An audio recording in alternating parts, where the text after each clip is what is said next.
Olá, pessoal, tudo bem com vocês? Jornal Estado, Mato Grosso do Sul tem uma novidade. Hoje nós estamos aqui com um profissional de ponta, professor Rogers.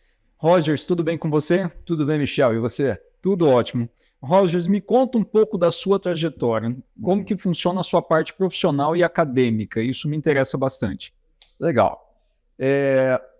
Pessoal, boa tarde a todos, né? Bom dia, boa tarde, boa noite, boa madrugada. Vai saber como é que o pessoal vai assistir isso.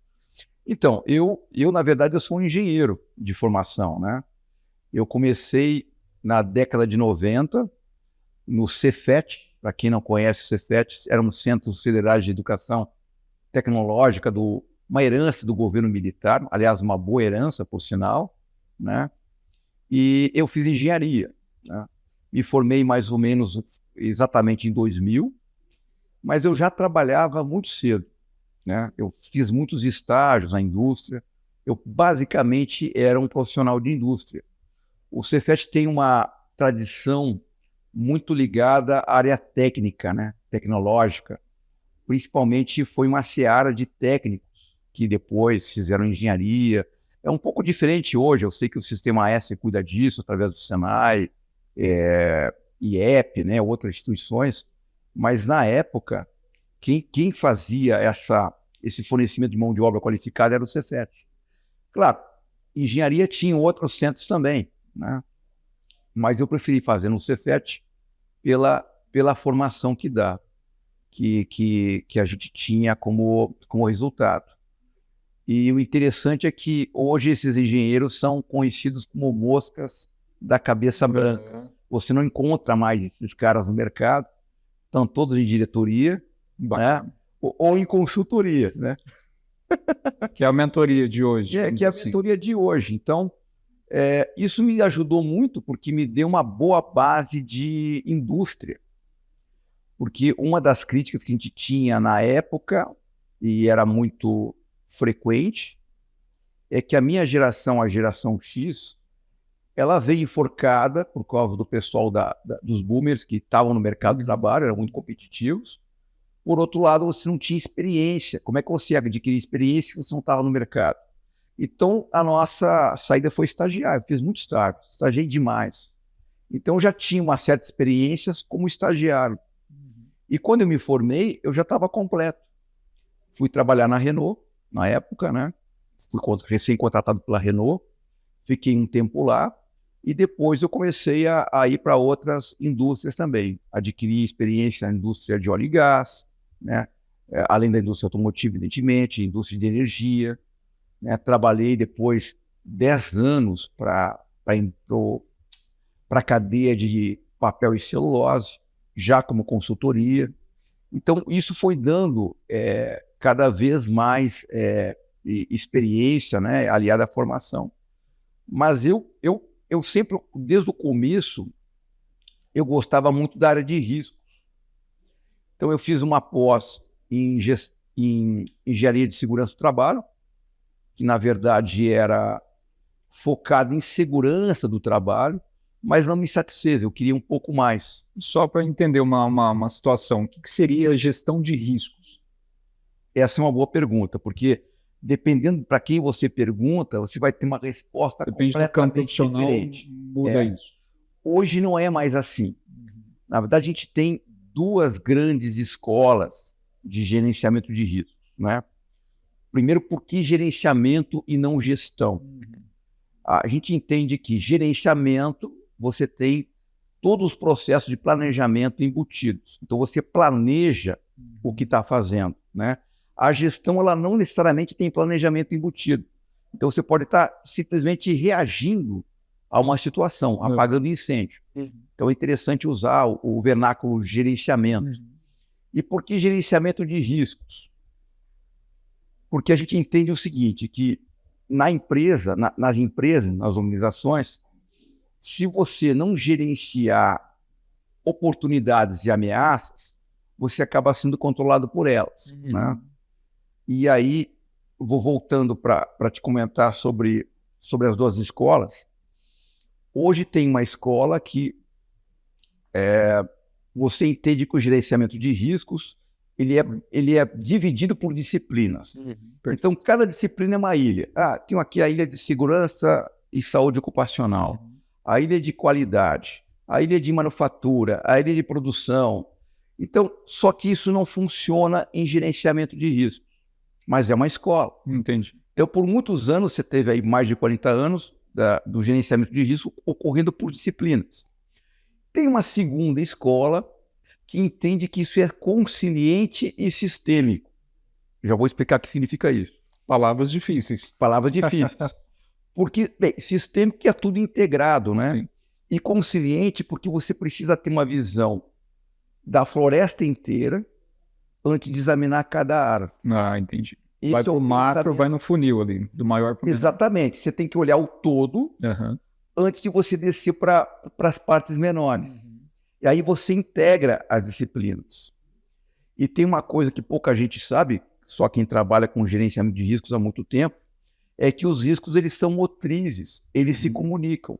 Então o risco da tua área, que é a área jurídica, ele pode afetar o risco da área de manufatura, por exemplo. Com certeza. Mas da onde isso? Eles são motrizes, eles estão interconectados. E se eu não souber fazer um bom gerenciamento de riscos, eu não detecto isso. Aí que entra o modelo de governança. Bacana. Que a gente precisa falar na sequência, né? Que vai fazer funcionar esse gerenciamento de risco. Estou indo muito rápido? Não, tá ótimo. Tranquilo? Eu só fico bastante curioso nessas suas certificações internacionais. Como que funciona isso? Como que você buscou tudo isso? Acabou de cair o livro. Acabou de cair o livro e nos bastidores era uma briga por causa desse livro aqui. Ele resolveu cair. Como que funciona essa certificação internacional? Por que você buscou isso? Em qual ano? Ou busca ainda isso em pleno 2023? Exato, uma boa pergunta, porque hoje em dia ninguém dá bola para isso, né? Se você pegar qualquer... Nós temos vários especialistas, né, de ocasião. O cara grava um vídeo no YouTube, o cara é especialista daquele assunto, ele dá pitaco, ele conhece mais do que aquele camarada que estudou 20 anos sobre aquele assunto. A vida toda. Exatamente. E aí aparece certificação. Para que certificação hoje em dia, né?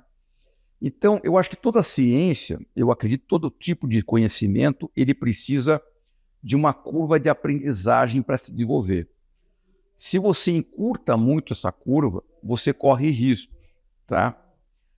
O efeito Dunning-Kruger é um dos riscos que a gente pode comentar a respeito. Mas por que eu me certifiquei? Porque a certificação, ela funciona como uma espécie de chá, né? Conhecimento, habilidade, aptitude. E quem é que vai validar esse chá? Eu mesmo? Muita presunção da minha parte. Então eu preciso de pares, né? Que examinem a minha experiência, né? Façam uma entrevista, avaliem através de uma banca e possam dizer, não, o Rogers é um cara que entende desse assunto. Está apto. Ele está apto ou não está apto. Ou ele entende até a página 2, ou ele entende até a página 3. Precisa de mais. Exatamente. As certificações internacionais é interessante porque você sai um pouco do contexto de Brasil e você vai para as melhores práticas internacionais. Bacana. Então eu tenho 4 certificações, né, nessa linha, 3 pela mesma instituição, que é a Corporação Euro-Americana de Seguridade, que tem sede em Madrid. Uma delas é em gestão de riscos, né, eles chamam de gestão de riscos. Outra é em investigação empresarial. E uma terceira é em compliance. Bacana. Tá? E eu passei por banca para obter essas certificações. Não é simplesmente você pagar um valor qualquer e fazer uma prova, e aí você ser aprovado e ter um badge, né? Alguma coisa, um selo que diga que você é certificado. Hoje em dia tem plataformas que trabalham com isso. Elas te dão uma certificação profissional, mas elas funcionam para certificação assim como o Uber funciona para um carro particular. O Uber não tem carro nenhum. Então, digamos que tudo isso que você fez foi uma formação acadêmica mesmo. Assim como eu passei por mestrado, doutorado, pós-doc, papapá. Então, tudo tem uma banca, uma avaliação, tem um trabalho também de avaliação. Isso. Então, para não ter uma certificação simplória, porque, como você muito bem disse, muitas pessoas buscam isso. Isso. na sociedade. Não é acadêmico porque você não usa profissionais acadêmicos. Eles são profissionais de mercado. Tem um teor ali de rigidez acadêmica. Tem uma rigidez, tem uma certa avaliação. Existe um referencial por trás. O referencial traz as melhores práticas. Existe um framework. Framework é uma estrutura de como é que você faz o trabalho. Então, eu ia citar para você agora o Uber das certificações, sem falar o nome da marca, de qualquer plataforma, mas essa plataforma em específico, ela tem certificações muito boas e muito ruins, né? Eu tenho uma delas, das muito boas. Mas por que eu fiz a certificação? Porque eu fui procurar uma certificação em segurança cibernética, né, em fundamentos. Descobri que a Universidade de Bristol tinha uma certificação nessa área. Descobri que essa universidade tinha um conjunto de pesquisadores que tinham escrito um referencial de mais de 1000 páginas, que o framework deles era mais robusto que os frameworks utilizados no mercado para segurança cibernética, e que esses caras tinham feito um acordo com aquela plataforma e disponibilizado a certificação deles através dessa plataforma Uber, entendeu? Entendi. Aí eu fiz a prova e passei, fui aprovado. E expirou. 3 anos depois expirou. Isso é o bacana da certificação. Tem um lapso também de certificação que você passou 3 anos, 4 anos. Mas isso é importante, porque a certificação não tem que ser para sempre. Não é igual uma titulação acadêmica. Não é titulação acadêmica. Entendi. Ela vai acabar te dando a chancela, né, o selo durante um período de tempo. Sim. Aí você renova. Entendi. Você não vai usar uma titulação ou uma certificação que você não tem mais validade. Desatualizou. Embora o conhecimento permaneça com você. Mas não é isso que a certificação nega. Entendi. Ela tem outro propósito. Então eu acho bacana brincar eu acabo brincando com isso. Volta e meia eu pego uma certificação e acabo tirando, renovando, né? Essas 3 que são as principais que eu comentei com você, não. Mas eu tenho uma certificação também internacional em gestão de processos, que é pela... E processo, para quem está nos assistindo, não é o processo judicial, é um processo... De negócio. De negócio. Gerenciamento de processo de negócio. Ou seja, desde o início ali da cognição de um projeto até o aperfeiçoamento de aplicação e tudo mais. Então, é isso que seria essa gestão. É entender como funciona o processo. Tem um artigo muito antigo do Gonçalves, do ano 2000, que ele falava que as empresas são grandes coleções de processos. A partir dali, o Brasil começou a se despertar pela gestão de processos, pelo BPM, né? Que nada mais é do que Business Process Management. Sim. E a gente começou a estudar isso como disciplina. Mas o BPM não é uma metodologia, ele é uma disciplina, né? Entendi. Que também é consciente. Se ele não for consciente, ele não funciona. Bem, não sei se eu respondi a tua pergunta. Sim, mas essa pergunta acaba me levando para outro lugar também, que é da sua carreira acadêmica. O que você pode dizer hoje? O Rogers de hoje, olhando para o Rogers lá do começo, qual que é a sensação que surge em você? Porque carreira acadêmica é algo instigante, desafiador. Nós trabalhamos com público, com alunos, formamos pessoas. Como que você pode fazer essa retrospectiva? Eu tive muitas fases na minha carreira acadêmica, né? Eu já fui professor de graduação em engenharia, fui professor de pós, em gerenciamento de projetos, na época clássica da gestão de projetos, que o pessoal falava em PMBOK, né? Já fui professor também em gerenciamento de riscos. Como é que eu vejo hoje? Eu acho que hoje, com toda a tecnologia que tem, facilidade que tem, que o aluno pode, de repente, pega uma plataforma em AD, estuda sozinho, você nada mais é do que um facilitador. Exatamente. Eu acredito que o caminho natural da docência seja a mentoria. Só que mentoria não é dar aula. Você não dá mais aula, né? Você simplesmente aperfeiçoa aquele conhecimento ou aquela experiência que o aluno compartilha com você. Então, acho que hoje que a mentoria veio para ficar e ela dificilmente vai ser barrada ou vai ser superada por qualquer tipo de algoritmo ou inteligência artificial, porque ela está baseada na experiência que aquela pessoa, que aquele profissional viveu. É muito pessoal, muito É sensível. muito sensível, tem a ver com a tua carreira. Aí quando você pega um profissional, que também é um profissional, embora não seja tão experiente, conversando com outro profissional num processo de mentoria, é como você afiasse uma faca na outra faca. Você vai afiando o metal, porque você vai compartilhar experiências voltadas para aquela necessidade específica. Você tem abertura à medida que o aluno tem abertura com você, que o mentee tem abertura com você, senão você acaba não compartilhando.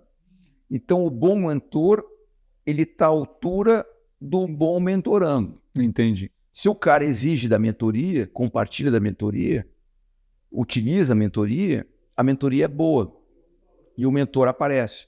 Caso contrário, ela acaba sendo um processo que fica delegado a segundo plano. E essa mentoria, ela é mensal, semanal? Como que você fecha isso? Como que as pessoas buscam você também? Eu comecei 5 anos atrás como voluntário da FAI. Né? A FAI Business School é uma faculdade com bastante reputação aqui em Curitiba, né? Tem a ver com um centro franciscano de educação. E a FAI começou um programa de mentoria 5 anos atrás e eu entrei como professor voluntário. Até hoje eu tenho vínculo com a instituição, né? Mas eu também desenvolvo profissionalmente, né, aí pela minha empresa, mentoria de negócio, né, e mentoria de carreira. Pela FAI eu tenho pego por ano 1 ou 2 alunos para fazer uma mentoria de carreira. Geralmente não são profissionais de engenharia que me procuram e me procuram com foco em gerenciamento de projetos. E é interessante porque que eles me procuram. Porque a escola, né, do gerenciamento de projetos, ele mudou muito dos anos para cá. A gente só fala em metodologia ágil e o pessoal não conhece as referências antigas. Entendi. Como é que era você gerenciar projetos em cascata? Qual que é a base teórica disso, entendeu? É que tem muita informação. Então, o cara pode fazer um curso? Pode, eles já fizeram. Só que onde que é mais importante você focar? Então, me perguntam mais ou menos isso. Orson, para onde é que eu vou? Onde é que eu vejo isso? Como é que eu encaixo metodologia ágil com esse tipo de gerenciamento? Né? Então, tem muita coisa que foi deixada para o pessoal antigo sabia fazer. E eu, como eu vivi isso na minha vida profissional, né? Eu atravessei essa seara, eu acabo contribuindo muito. Transportando também uma essência lá do passado também para hoje. Exatamente. Vamos supor, se eu quero, vocês falam de mentoria, quantos anos, quantos meses eu preciso ficar num trabalho desse? Ou depende, vai de um mês a um ano? Depende. A FAI tem uma forma de fazer, né? Mas você precisa ser aluno da FAI, precisa ser egresso, né? Da FAI para poder participar do programa de mentoria. As mentorias que eu faço pela minha empresa, hoje elas estão focadas tanto em startups, como também em empresas já consolidadas no mercado. E aí eu chamo isso de mentoria de negócio.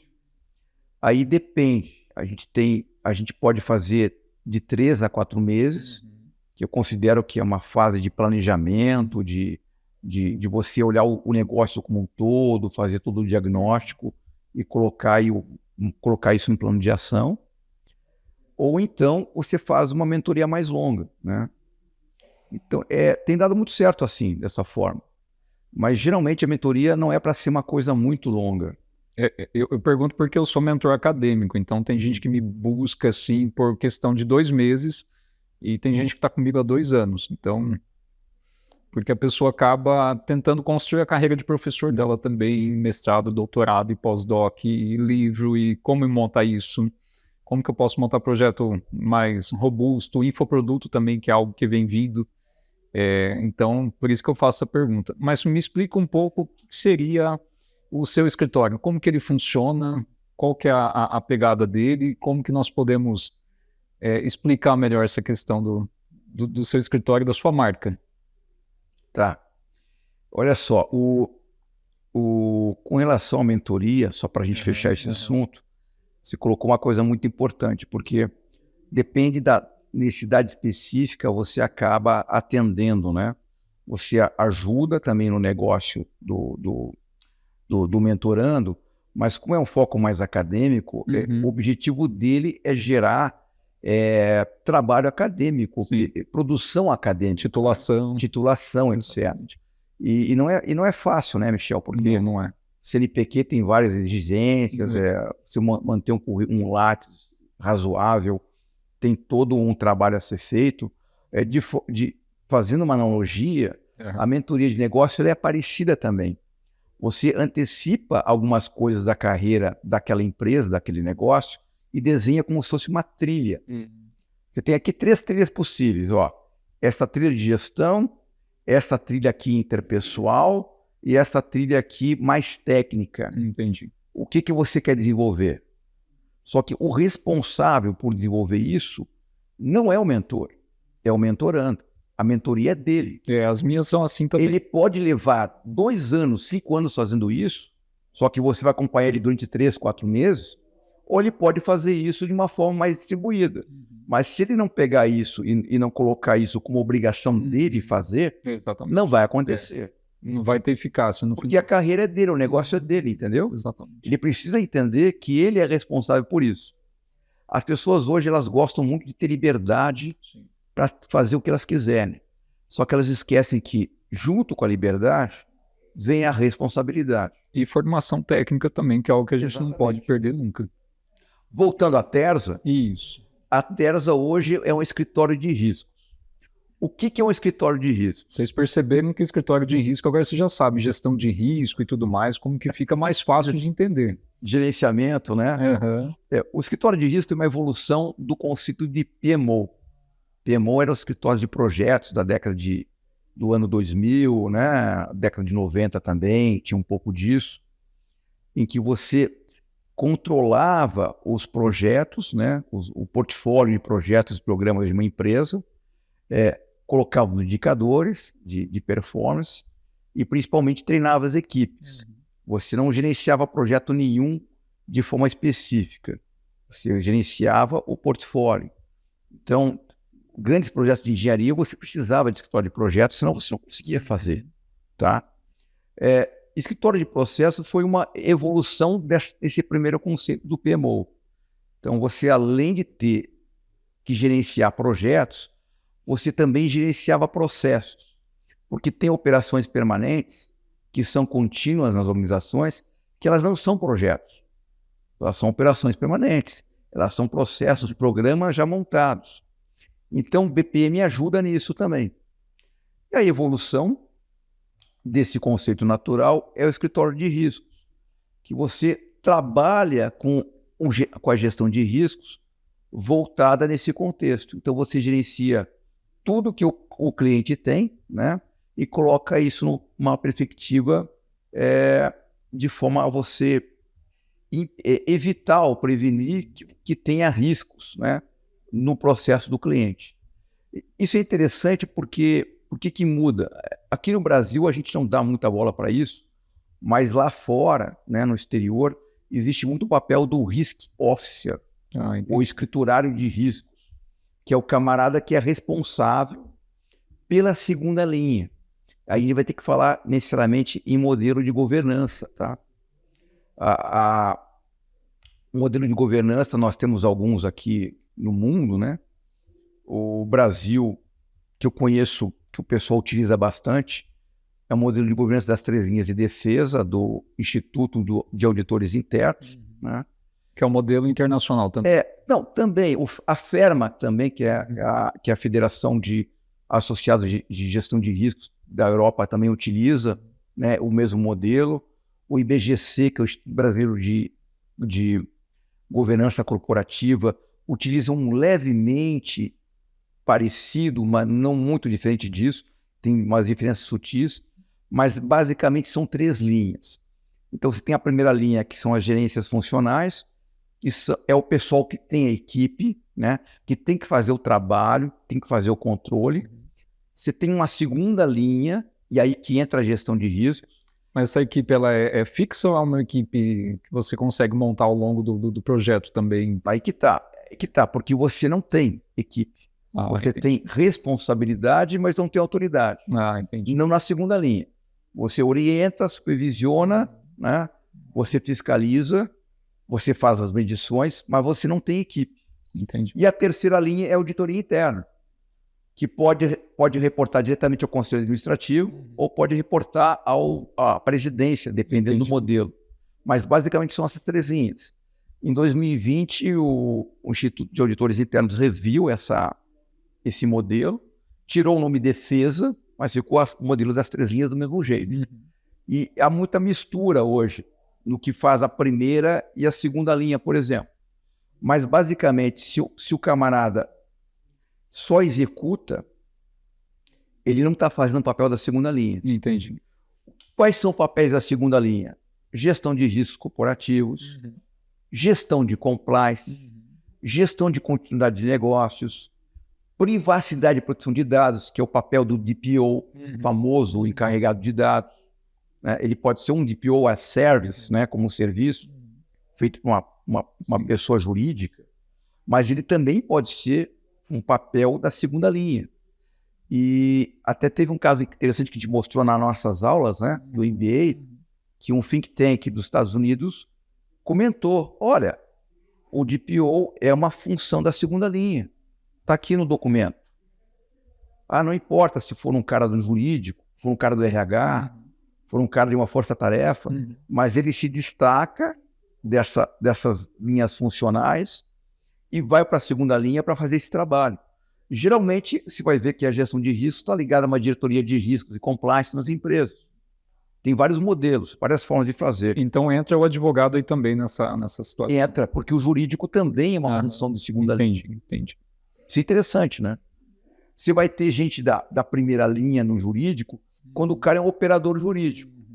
Mas quando o cara pensa mais numa posição estratégica, né?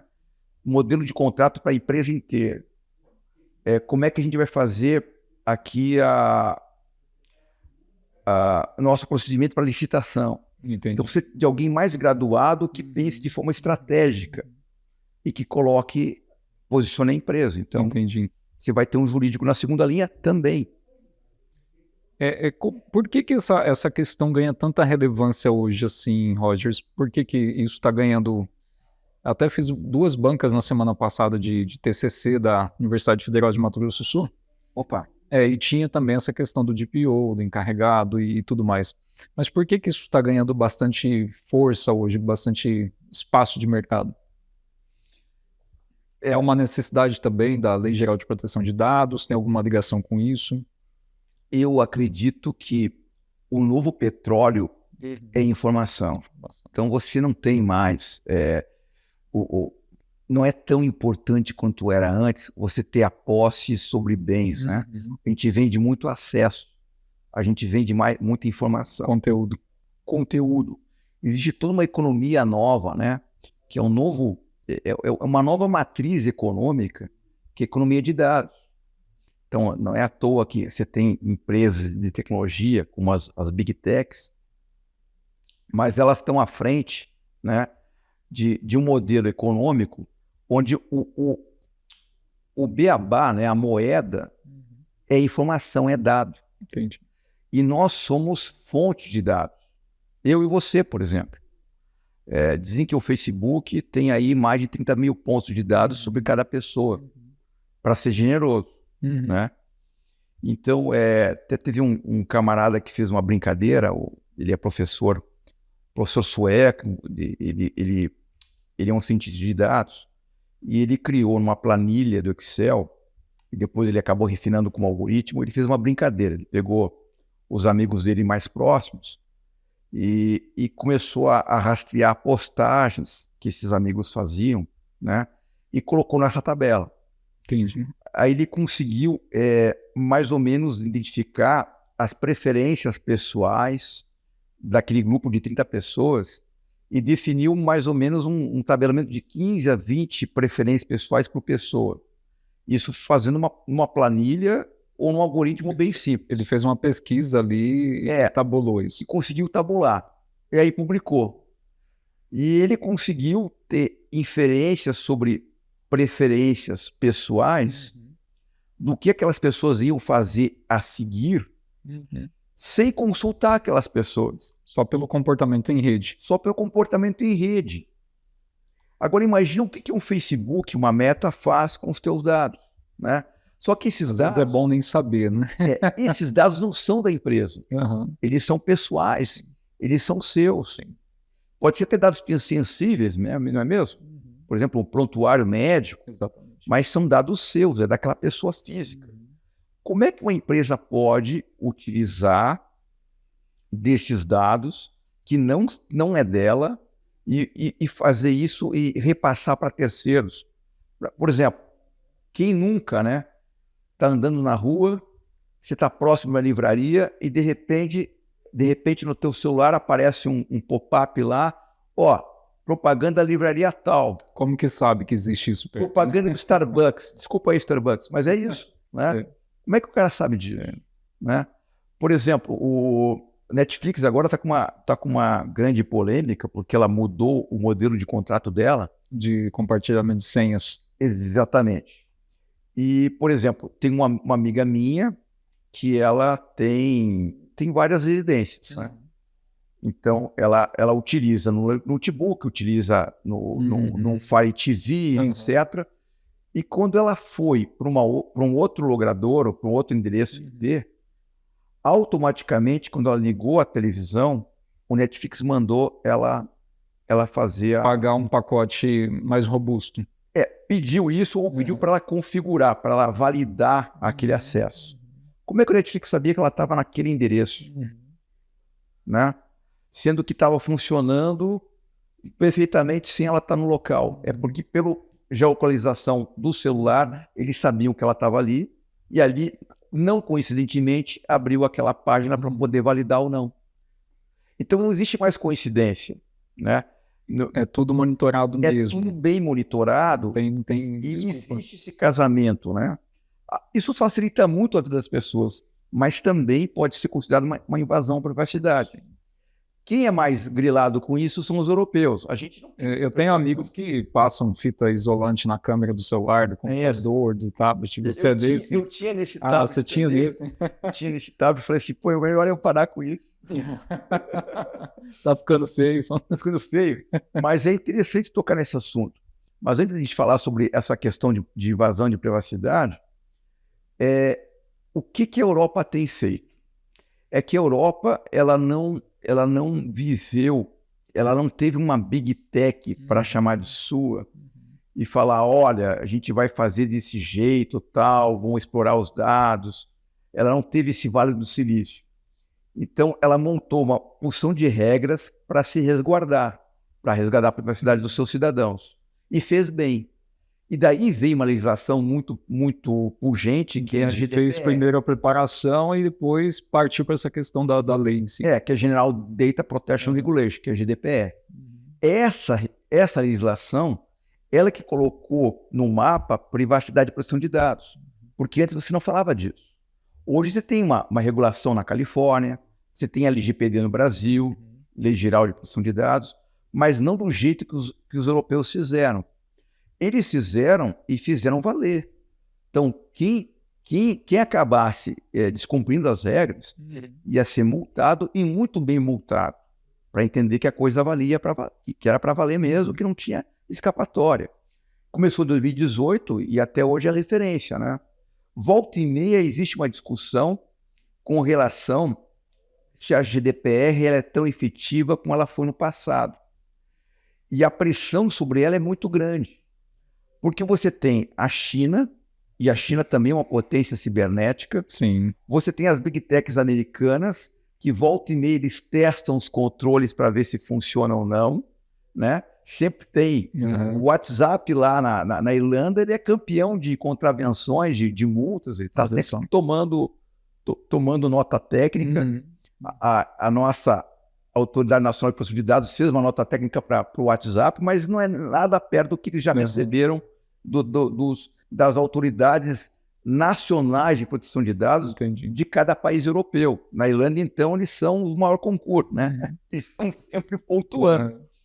Só que isso é um teste, e esse teste vai estar sempre sendo feito, porque cada vez mais vai acontecer uma coisa chamada habituação, que é você, como pessoa física, está habituado a essa eterna vigilância, né? Só para usar as palavras do Snowden. Porque isso não me incomoda. Eu gosto disso. Só que, poxa, a minha vida não era assim antes. Como é que era a minha vida antes dessa onda Tecnológica. tecnológica? Eu não tinha direito à privacidade, né? Como é que sabem tanto sobre mim mais do que eu mesmo? Aquele artigo que eu escrevi... Se formos também passar também para a lista telefônica antiga, né, que tinha o nome da pessoa, o número e o endereço pessoal. Sim. Então, já estávamos expostos ali também. Sim, mas você não tinha a escala que tem hoje. Mas já era uma exposição para a época. Mas era até uma coisa benéfica, porque você tinha ali na lista amarelas as pessoas, as empresas que trabalhavam naquele setor, etc., naquela localidade. Só que hoje as tuas listas amarelas é o Google, cara. Exatamente. Você coloca lá o Rogers, né? Da Terza Risk Off. Vai aparecer um monte de coisa no Google, né? O que você quer e o que você não quer ver. Exatamente. E aí, quem é que valida o validador? Exatamente. Essa que é a questão. Entrando numa seara um pouco mais voltada a esse incômodo da privacidade, eu diria para você, Michel, que estudar privacidade de dados é um trabalho insalubre. Não é uma coisa bacana. É bastante tenso. É tenso. E aí me pergunto, poxa, mas como é que a gente pode comparar privacidade de dados com alguma coisa que a gente consiga entender mais concretamente? Eu sempre uso a analogia do mergulhador em água profunda, né? Ele está debaixo de condições hiperbáricas, ou seja, ele precisa mergulhar numa profundidade tal que o pulmão dele é comprimido, né? O próprio corpo não suporta. Não suporta. Então ele tem que descer de forma gradativa. E quando ele subir, ele tem que subir para uma câmera hiperbárica para ir descomprimindo aos poucos. Teve até uma entrevista muito interessante de uma repórter que era da Globo, anos atrás. Ela foi fazer um mergulho em Fernando de Noronha. Aí ela passou pela triagem, né, pelo curso do mergulhador, né, fez todo o processo, e ela só tinha que seguir duas regras muito básicas. Não saia para cima, não nade para cima, não vai embora que nem uma rolha, né? E não comece a se afobar na água. Mantenha calma. Mantenha a calma. Diante da aflição, mantenha a calma. Exatamente. O que ela fez? Exatamente o que fizeram para não fazer. Ela estava nadando ali, apareceu alguns tubarões. Mas até eu, né? Com certeza. Não, qualquer um, né, cara? Isca. Isca fácil. Aí os tubarões eles não atacam ninguém ali, né? Basta você não pegar no tubarão, não tocar no tubarão. Deve ter dado algum tipo de fobia nela, sentiu algum tipo de medo, foi uma coisa repentina. Ela esqueceu tudo. Ela começou a nadar rapidamente. Passou a mão no tubarão. Quase isso, né? Passou a mão no tubarão. Pô, babão aí, com licença. E foi para cima, subiu que nem uma rolha. Tá viva ainda? Tá viva. Ela podia ter tido um entupimento de veia, né? Podia ter, inclusive, embolia, né? Chamam de embolia pulmonar, que acaba entupindo as veias e a pessoa vem a falecer. Não se pode fazer isso. Quando você trabalha com privacidade de dados, é a mesma coisa. Porque você se conhece as entranhas do que essas empresas, essas plataformas digitais fazem com nossos dados. Exatamente. Se descobre que lá no fundo do mar tem um buffet submarino com todos os teus dados ali a preço de banana. Não é que a gente é vítima de vulnerabilidade, é que as vulnerabilidades já estão lá. Já estão postas. Já estão postas. E à medida que você sobe para a superfície, para explicar para os demais terráqueos como a coisa funciona, você passa por louco. Porque você conhece uma realidade que é bem complicada E quando você tenta explicar isso para as pessoas normais, você acaba soando como paranoico. Então, essa alusão, essa analogia do mergulhador em condições hiperbáricas, ele é muito útil, porque ele mostra o seguinte, cara, você quer conversar com um público normal? Sobe devagar. Vai subindo devagar, vai para a câmara hiperbárica, quando você surgir lá em cima, descomprimido, você fala normalmente com as pessoas, para não parecer louco. Calma. Para não parecer louco. Para não falar... Talvez a vida seja assim também. A vida é assim também, né? Então você se acostuma com isso. Eu fiz uma grande pesquisa em 2020, durante a pandemia, e acabei até traduzindo um livro para o português, né? Só não publiquei ele. E nessa pesquisa eu descobri que privacidade de dados era uma coisa muito mais profunda, tinha muito mais recurso e nuances e consequências do que a gente podia imaginar. Mas eu não falo, eu não dou assim essa ênfase paranoide, né? Coloque aqui um tapa-câmera que você pode ser filmado. Cara, tem 1001 formas de você ser rastreado do começo ao fim. Até eu e o Deck brincamos muito com isso. A gente acabou escrevendo um artigo chamado Mapa do Maroto, que era uma brincadeira que o Fábio fazia com aqueles livros do Harry Potter, né? Que onde ele se movimentava no castelo, apareciam as pegadas. Então, parecia um GPS em tempo normal. É a mesma coisa na nossa vida. É a mesma coisa na nossa vida.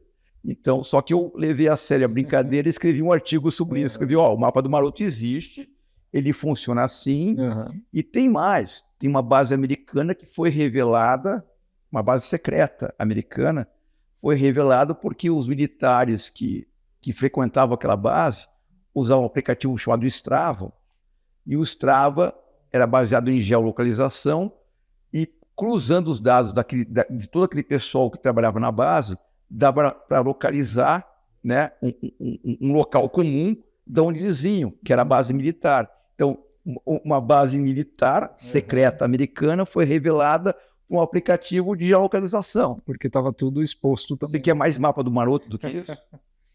Mas, Rogers, qual foi o projeto mais dificultoso e desafiador que você já enfrentou? Logicamente que seguindo o padrão ético de não contar o nome do boi, né? Mas... Não, eu posso. Pode? Meu contrato de confidencialidade venceu. Ele tinha 5 anos. Então, a partir desse ano, eu já posso falar. Posso falar o nome da empresa, inclusive.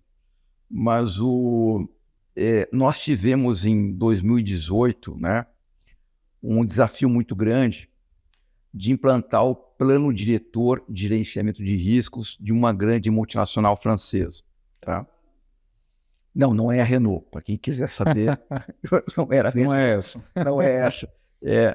E essa empresa ela é muito... Nada contra a Renault também, já conversamos nos bastidores também. Ela também é francesa e tal. E por conhecer mais a cultura, eu fiquei mais à vontade para trabalhar, e a gente acabou fazendo um trabalho muito bacana, que acabou sendo premiado na França, né? O Risk Officer, que era o relé, né, do grupo para todo o grupo internacional. Ele pegou aquele modelo, né, daquele plano e reproduziu para as outras unidades também. E reconheceu aquela equipe que executou. Claro, não fui eu, porque era o consultor, mas reconheceu aquela equipe e eles ganharam uma premiação, eles ganharam um destaque, né? Não sei se um prêmio físico, de fato, mas eles acabaram ganhando um destaque por causa da implementação, que foi muito rápida e foi muito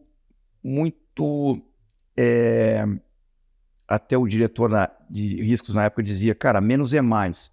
Vamos fazer uma coisa mais simples, mais assertiva, que todos os gestores possam usar. Porque ali eles tinham vários gestores de projetos e cada um queria cuidar do seu projeto e cuidar da parte de risco. Entendi. Então, se tinha muita gente na primeira linha, né? E só ele na segunda. Ele também não tinha equipe, a equipe dele era reduzida, e eu acabei entrando como um braço para poder planejar o processo todo.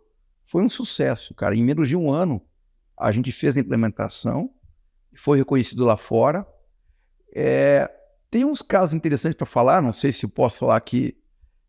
Teve algumas Depois ela coloca a faixinha aí, o PIN, né? É, faz um corte aí, Faz um porque corte. teve algumas questões relacionadas com a unidade aqui no Brasil, né? Uma outra unidade que sempre tem uma dorzinha de cotovelo, né? Mas no caso do que eu acompanhei nessa implantação, foi super bem feito, do começo ao fim. A equipe foi muito dedicada e foi um trabalho muito legal. Foi um grande desafio, né? A gente nunca tinha passado por isso pela Terza, não nessa escala. E dali que ficou simples montar. Deu para ver que o modelo de governança funciona e que você pode montar um plano, né? Hoje, o que a Terza faz? A Terza implementa programas de compliance voltados à privacidade e proteção de dados, né? Leia-se LGPD. E esse que é o nosso mote principal. A gente tenta desmistificar a implantação da LGPD, mostrando que também dá para fazer um bom trabalho em poucos meses. Um pouco mais de 3, 4 meses você consegue implementar sem riscos, né? De ter retrabalho, né? De ter perda de base de dados, de ser feito um mapeamento, um diagnóstico equivocado. Você consegue fazer isso de uma forma bastante tranquila. A sua conversa está me despertando aqui algumas... Se deixar, eu vou falando, cara. Algumas ideias aqui Claro. Eu até vou te fazer uma pergunta aqui, gravado mesmo, se você já tem algum produto de venda disso, descomplicando a Lei Geral de Proteção de Dados. Porque foi uma ideia que eu acabei de ter, te olhando aqui, te entrevistando e surgiu. Se você não tiver, vamos fazer. Vamos fazer, porque eu não tenho, né? Eu tenho uma certa dificuldade em colocar isso na forma de um infoproduto. Por quê? Eu estou lançando 4 agora em infoprodutos, Tá. então seria o 5º já com você. Vamos. Podemos fazer, não tem nenhum problema com isso. Agora, o que eu acho importante pontuar, né? A gente tem Vamos passar nossa receita, né? O pessoal assiste e copia. É que a gente tem muita inteligência artificial hoje, né? Sim. Então, por exemplo, recentemente, eu peguei um framework antigo de gestão de riscos, que a gente tinha numa planilha do Excel, muito antiga, e passei por um filtro de uma IA, até para poder melhorar alguns pontos falhos. Cara, funciona. É impressionante. Dá certo mesmo. Se você sabe o que você está fazendo, se você entende da parte conceitual, sabe aplicar e tem experiência. Então é que nem uma ferramenta. Você pega uma ferramenta, uma faca diferente e afia ela. Então está usando um amolador diferentão, mas está afiando a ferramenta. Agora, você entrega um infoproduto com IA para quem não conhece, eu já fico um pouco receoso. Por quê? Problema da IA? Não. Problema de quem vai usar aquilo. Quem vai operacionalizar aquilo. Quem vai operar. Porque você pode ter dificuldades ali que você não tinha previsto. Então, às vezes, funciona melhor uma mentoria para você ajudar o cara a usar a ferramenta do que a ferramenta em si. Entendi. Melhor buscar a identidade desse sujeito, como que ele vai trabalhar, como que ele vai se comportar. Padrão ético também, que é muito importante. Ético. As pessoas têm não sei, parece uma fixação muito grande em encurtar essa curva de aprendizado. Então, você vê o cara que trabalha conhece há pouco tempo um tema qualquer, que seja direito civil. O cara não estudou direito civil. Direito civil é muito difícil. O cara assistiu, sei lá, 5, 6 palestras. E já é PhD em direito civil. PhD em direito civil, ele vai lá no YouTube, posta lá um vídeo sobre isso. Aí, roteirizado, né? Roteirizado, etc. O cara sai como doutor, ele quer vender um aplicativo daquilo. Isso é o que acontece hoje. Isso me dá um pouco de medo, por quê? Primeiro, porque não é uma coisa que as pessoas fazem de forma premeditada, com a fé. Eu vejo que tem um movimento social hoje. É mais em função do capital mesmo. Eu busco minha renda, mas só que busco de uma forma inconsequente também. Porque mais ou menos. Pronto, técnico para mais ou menos. Parece ser coisa de picareta, mas quando você vai examinar mais de perto, e aí que entra a pesquisa do Dunning e do Kruger. Esses caras, pra ter uma ideia, eles ficaram muito curiosos, porque teve um assaltante, essa história é real, tá? Essa história é real, se quiser procurar no YouTube você vai achar também, efeito Dunning-Kruger.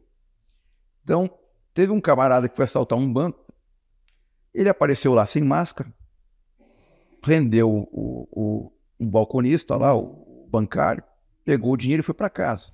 Uma hora depois a polícia foi lá e pegou ele em casa, em flagrante. Aí ele olhou, tá, tudo bem, fui eu mesmo. Foi preso, foi para a delegacia, foi interrogado, não parava de chorar, chorava copiosamente. Por que o senhor está chorando?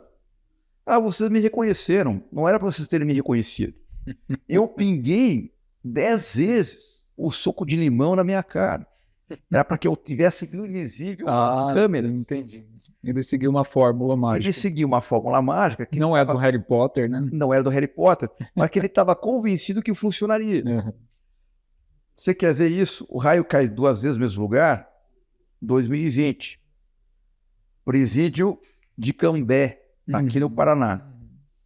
Um cidadão vestido com uma roupa de alumínio, se vestiu encapotado com roupa de alumínio dos pés à cabeça e começou a jogar por cima do presídio, do muro do presídio, drogas, papeletes de cocaína, de maconha, celular. Não deu 5 minutos, a polícia pegou ele lá de fora e deu voz de prisão. Aí ele, como é que vocês me viram? A minha roupa de alumínio, ela reflete... Capa da invisibilidade. Reflete o sensor de alarme de vocês, o circuito fechado de câmera, CFTV não me detecta, porque eu assisti isso no YouTube, eu tenho certeza que isso funciona. Ai, meu Deus. Aí esses 2 psicólogos, o Dunning e o Kruger, foram ver isso mais a fundo e descobriu que esses caras têm uma característica que todos nós temos, só que está distribuída na população em geral, que é esse excesso de confiança, achando que, tendo começado um conhecimento, um novo corpo de conhecimento, você consegue rapidamente dominar aquele conhecimento. É mais ou menos como aprender uma nova língua. Isso. Você aprende uma nova língua, você começa pelo vocabulário, pela forma verbal, etc. Só que cada vez mais que você vai avançando no aprendizado da língua, a tua curva ela vai diminuindo. Você não consegue ter a mesma pujança que você tinha no começo. Porque você tem que adquirir mais vocabulário, você trabalha melhor os tempos verbais, então você não fala sempre do mesmo jeito. Perfeito? Muda conforme a cultura também que você for acessar. Então você percebe que a curva de aprendizado ela dá uma reduzida, ela dá uma caída, né? Ela entra em declive. Mas para esses caras não entra, porque eles acham que eles dominam aquele assunto. Então eles descobriram que essas pessoas são mais propensas a acreditar em si mesmas e não olhar de forma crítica que elas não têm tanto domínio como elas gostariam. O mesmo efeito acontece também no final da curva, com quem é especialista. Doutores, né? Principalmente doutores. O cara pode passar por uma síndrome chamada síndrome do impostor. Quando ele porque tem muita vaidade, muito domínio de vaidade nisso. Então, é isso. Também, mas principalmente porque a síndrome do impostor é quando o cara duvida do conhecimento que ele tem e que ele domina. Ele acha que ele não sabe tanto quanto ele sabe, né? Dizem que Sócrates sofria da síndrome do impostor, né? Ele dizia, olha, eu não sei tanto quanto eu digo que eu sei, né? Só sei que nada sei. Só sei que nada sei, mas ele era o cara que mais sabia. Tanto que se ele tivesse uma opinião contrária a algum meio político, a turma lá ficava ressabiada e não foi à toa que mandaram ele tomar aquele veículo cicuta, porque ele acabou indo contra a elite política daquela cidade, acho que foi Atenas. Então, a síndrome do impostor também é outro lado desse mesmo efeito. Então, para encurtar, com a grande gama de informação que tem disponível hoje, cada vez mais por rede social, você vê que as pessoas têm entrado nesse efeito Dunning-Kruger, que é uma loucura, cara. Então, não dá para ser todo mundo especialista em tudo ao mesmo tempo. Não funciona assim. Nem especialista em tudo e nem raso em tudo, né? E nem raso em tudo. Então, você tem um tempo para aprender as coisas. Você tem que respeitar. Claro, mentoria ajuda, curso ajuda, formação ajuda, certificação ajuda, mas você tem o teu próprio tempo. Se você encurtar muito isso, você corre o risco de acabar fazendo alguma coisa meio cômica como isso, né? Acabar vendendo uma coisa que você não é, ou fazendo algo que você não sabe. E que não vai conseguir sustentar também. Não vai sustentar. A longo prazo não vai sustentar. Mas tem muito isso, né? Assim como a gente fala que existe muito empreendedor de palco, existem aí profissionais de palco. Exatamente. O cara grava um podcast, né? Esse aqui não, tá, gente? Isso aqui é real. E o cara é especialista no assunto, só que o cara nunca estudou, nunca trabalhou naquela área. Por isso que eu acho bacana a certificação, porque ela é um grupo de pares que está te avaliando e está dizendo, olha, esse cara sabe o que ele está fazendo. Importante. Pelo menos é menos pior do que aquele camarada que é né? Autocertificado, autodidata. Não que não existam autodidatas, existem, são muito bons. Mas existe um processo também por trás disso. Exatamente. E as pessoas acabam querendo encurtar esse processo. Porque hoje a educação é para todos, né? Tem inteligência artificial para todo quanto é tipo de conhecimento. Tem, cara. Mas o problema não é inteligência artificial, é inteligência natural. Humana. A humana, né? Você deveria influenciar as IAs e não o contrário, ser influenciado por elas. É o que está acontecendo hoje. E esse que é o grande problema hoje em dia, né? Pessoas sendo programadas por inteligência artificial, tendo seus comportamentos. E desde pequeno, né? Porque já cresce assistindo o desenho animado lá com as cores, né? E começa por aqui. E a criança não tem nem reação, né? Fica ali largada, entregue aquilo. Tá certo. Mas, Rogers, eu agradeço muito sua participação nesse bloco. É muito tema interessante. E nós precisamos, né? Porque eu acho que nossa conexão como professor surgiu lá na Faculdade Novo Oeste. Isso é verdade. Dividimos o bloco segunda vez já, né? O módulo. Só para falar da disciplina, né? Privacidade e proteção de dados. Isso. No primeiro curso era interfaces entre BPM e privacidade e proteção de dados. E no segundo curso, que era justamente voltado à tecnologia digital, era uma disciplina mais voltada à compliance, né? Então a gente refez essa disciplina junto. Sim. E é uma felicidade, né, trabalhar contigo. Acho que a gente é aquela questão que plugou e ficou, né? Sempre a gente se conversa e vai projetando projetos novos, não dá, né? Prospectando coisas novas, fica mais bonito, mas é uma honra trabalhar contigo. Para mim também é recíproco. Eu acho que a gente se complementa em competências, né? Exatamente. Eu não vou fazer, eu não tenho a visão de um jurista e nem pretendo ter, né? E na implementação... Eu tenho plena certeza que eu também não consigo ter a sua, porque é muita história, muita coisa internacional envolvida e eu não tenho essa capacidade. São ferramentas que a gente utiliza, né? Mas o meu foco é outro, meu foco é gestão de riscos. Então eu já entro com esse viés para poder fazer o trabalho e operacionalizar isso. Exatamente. Eu acho que a visão do jurista, ele tem que responder questões da legislação, porque esse também é o trabalho dele, né? Eu não vou fazer esse trabalho. Inclusive, quando eu faço implementação, eu tenho apoio jurídico também, para poder me dar qualquer tipo de respaldo. Uma segurança jurídica também. Para algum tipo de dúvida mais específica, né? Mas assim como a gente sabe que escritório de advocacia não tem competência simplesmente por serem escritório de advocacia para implementar um programa como esse, né? Também não dá para ser 100% engenharia ou gestão de riscos para você poder implantar um programa assim, porque é um trabalho de uma força-tarefa. Interdisciplinar. Exatamente. É exatamente isso. Então, te agradeço muito Obrigado. Essa parceria e me despeço de vocês aqui também e até o próximo episódio, pessoal. Tchau, tchau. Até mais.